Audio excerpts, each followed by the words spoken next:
दुल्हन ते अज रख सोहनी सजाइन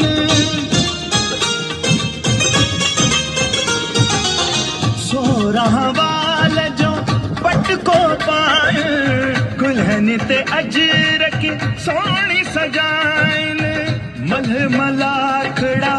मेला मचाइन मल मलाखड़ा मेला मचाइन अंगण अचन मेहमान चवन सब भली करे आया हो भली करे आया भली करे आया हो भली करे आया भली करे आया भली करे आया